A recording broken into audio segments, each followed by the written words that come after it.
how you are doing. My name is Jose Pringle. I'm a student at Full Sail University studying digital cinema photography. I'm here to talk to you about the evolution of special effects, also known as CGI. I'm going to be talking about how special effects began in cinema, and how it changed the movie industry, and open a box of magic for future film creators.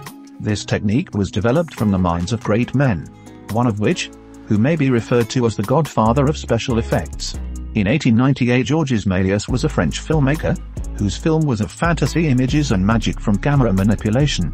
Georges created a technique that is still used in film today, which is jump cut. It's a sudden appearance of transformation. He also created the slip screen technique, double exposures, which allows him to create the first ghost on the screen. Méliès was also the first to test slow and fast motion. Georges Méliès was the first to take special effects seriously in cinema. He even built his own small film studio of effects, which had glass walls to let in light for the cameras. Movies worth noting were The Music Lover, The Kingdom of the Fairies, The Merry Frolics of Satan, and The Man with the Rubber Head. In the time frame of 1954, Japanese filmmaker Eiji Tsubure pioneered a new way of viewing in special effects. Tsubure built miniature replicas of buildings, houses, power lines, and even vehicles to make what is regular in size seem giant. This technique is used in the films King Kong and Godzilla. Because there was no stop-motion animator in Japan, Tsubure hired an actor to dress up as Godzilla. As a result of these techniques, Tsubure was able to enlarge the sets and make them detailed as possible. This made Godzilla one of the scariest films of its time. In the 1970s, Carlo Rambaldi had a different approach in cinema effects. Rambaldi used mechanical-operated characters. These mechanics can be seen in the movies E.T. the Extraterrestrial, the remake of the 1976 King Kong, in the movie Aliens, and Close Encounters of the Third Kind. King Kong was a largely built puppet that weighed over 5 tons. Its internals was full of wires and hydraulics.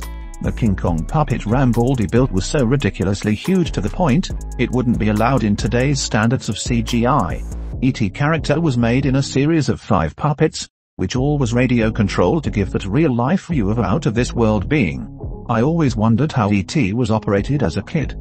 The 1970s continued to evolve in special effects. In 1979's Moonraker, a James Bond 007 series, created by John Richardson, who was in the cinema industry alongside his father at a young age, was different in Richardson's way. It was consist of pyrotechnics, tricks and stunts. It also gave you the sense of floating in space with Star Wars-like laser fights. Richardson also worked alongside Chris Columbus and Alfonso Cuarón in Harry Potter. He designed radio-controlled marionettes that moved and exploded for real. Special effects in cinema, not only did it change the way we see movies today, but it also reached all aspects of cinema photography professionally and on a consumer level, similar to Kodak camera marketing approach. Special effects inspired developers in the world of technology to make applications to make CGI in pocket reach. With a little knowledge and time, consumers can make their footage with special effects as well. Here are some examples that I have created. Hope you enjoy.